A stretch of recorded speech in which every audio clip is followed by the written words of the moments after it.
بسم اللہ الرحمن الرحیم۔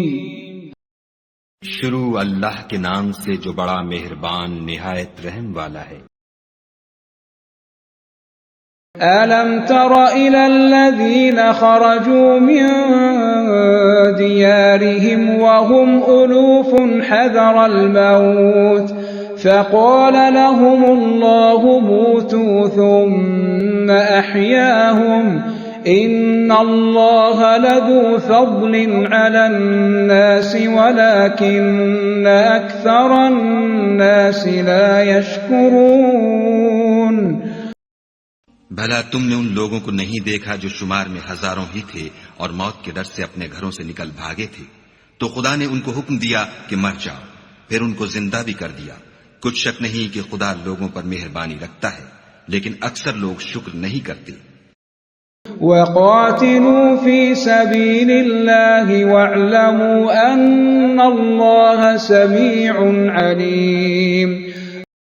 اور مسلمانوں، خدا کی راہ میں جہاد کرو اور جان رکھو کہ خدا سب کچھ سنتا اور سب کچھ جانتا ہے۔ مَن ذَا الَّذِي يُقْرِضُ اللَّهَ قَرْضًا حَسَنًا فَيُضَاعِفَهُ لَهُ أَضْعَافًا كَثِيرَةً وَاللَّهُ يَقْبِضُ وَيَبْسُطُ وَإِلَيْهِ تُرْجَعُونَ۔ کوئی ہے کہ خدا کو قرض حسنہ دے کہ وہ اس کے بدلے اس کو کئی حصے زیادہ دے گا، اور خدا ہی روزی کو تنگ کرتا اور وہی اسے کشادہ کرتا ہے، اور تم اسی کی طرف لوٹ کر جاؤ گے۔ أَلَمْ تَرَ إِلَى الْمَلَإِ مِن بَنِي إِسْرَائِيلَ مِن بَعْدِ مُوسَىٰ إِذْ قَالُوا لِنَبِيٍّ لَّهُ ابْعَثْ لَنَا مَلِكًا نُّقَاتِلْ فِي سَبِيلِ اللَّهِ قَالَ هَلْ عَسَيْتُمْ إِن كُتِبَ عَلَيْكُمُ الْقِتَالُ أَلَّا تُقَاتِلُوا قالوا وما لنا ألا نقاتل في سبيل الله وقد أخرجنا من ديارنا وأبنائنا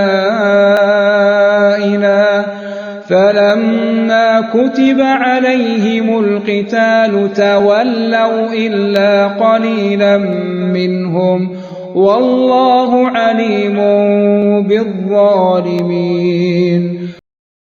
بھلا تم نے بنی اسرائیل کی ایک جماعت کو نہیں دیکھا جس نے موسیٰ کے بعد اپنے پیغمبر سے کہا کہ آپ ہمارے لیے ایک بادشاہ مقرر کر دیں تاکہ ہم خدا کی راہ میں جہاد کریں۔ پیغمبر نے کہا کہ اگر تم کو جہاد کا حکم دیا جائے تو عجب نہیں کہ لڑنے سے پہلو تہی کرو۔ وہ کہنے لگے کہ ہم راہ خدا میں کیوں نہ لڑیں گے جبکہ ہم وطن سے خارج اور بال بچوں سے جدا کر دیے گئے۔ لیکن جب ان کو جہاد کا حکم دیا گیا تو چند اشخاص کے سوا سب پھر گئے، اور خدا ظالموں سے خوب واقف ہے۔ وَقَالَ لَهُمْ نَبِيُّهُمْ إِنَّ اللَّهَ قَدْ بَعَثَ لَكُمْ طَالُوتَ مَلِكًا قَالُوا أَنَّىٰ يَكُونُ لَهُ الْمُلْكُ عَلَيْنَا وَنَحْنُ أَحَقُّ بِالْمُلْكِ مِنْهُ وَلَمْ يُؤْتَ سَعَةً مِّنَ الْمَالِ قال إن الله اصطفاه عليكم وزاده بسطة في العلم والجسم والله يؤتي ملكه من يشاء والله واسع عليم۔ اور پیغمبر نے ان سے یہ بھی کہا کہ خدا نے تم پر طالوت کو بادشاہ مقرر فرمایا ہے۔ وہ بولے کہ اسے ہم پر بادشاہی کا حق کیوں کر ہو سکتا ہے؟ بادشاہی کے مستحق تو ہم ہیں، اور اس کے پاس تو بہت سی دولت بھی نہیں۔ پیغمبر نے کہا کہ خدا نے اس کو تم پر فضیلت دی ہے اور بادشاہی کے لیے منتخب فرمایا ہے۔ اس نے اسے علم بھی بہت سا بخشا ہے اور تن و توش بھی بڑا عطا کیا ہے، اور خدا کو اختیار ہے جسے چاہے بادشاہی بخشے۔ وہ بڑا کشائش والا اور دانا ہے۔ وَقَالَ لَهُمْ نَبِيُّهُمْ إِنَّ آيَةَ آية ملكه أن يأتيكم التابوت فيه سكينة من ربكم وبقية مما ترك آل موسى وآل هارون تحمله الملائكة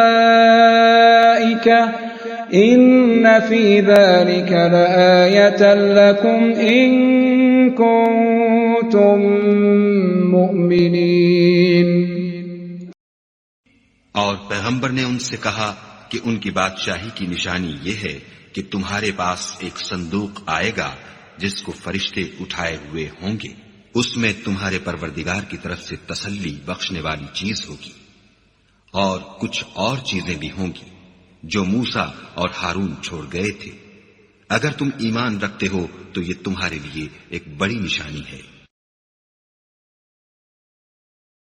ایک مسلمان کے لیے یہ بہت ضروری ہے کہ وہ صرف قرآن کی تلاوت ہی نہ کرے بلکہ یہ بھی سمجھے کہ قرآن پاک کیا پیغام دیتا ہے. اگر آپ اس بابرکت سفر کا حصہ بننا چاہتے ہیں تو چینل کو سبسکرائب کیجئے اور اس پیغام کو دوسروں تک پہنچانے میں ہمارا ساتھ دیجئے.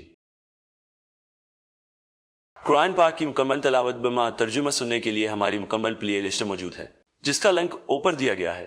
آپ وہاں سے شروع سے آخر تک آسانی سے سن سکتے ہیں. اگلا رکوع اگلی ویڈیو میں پیش کیا جائے گا.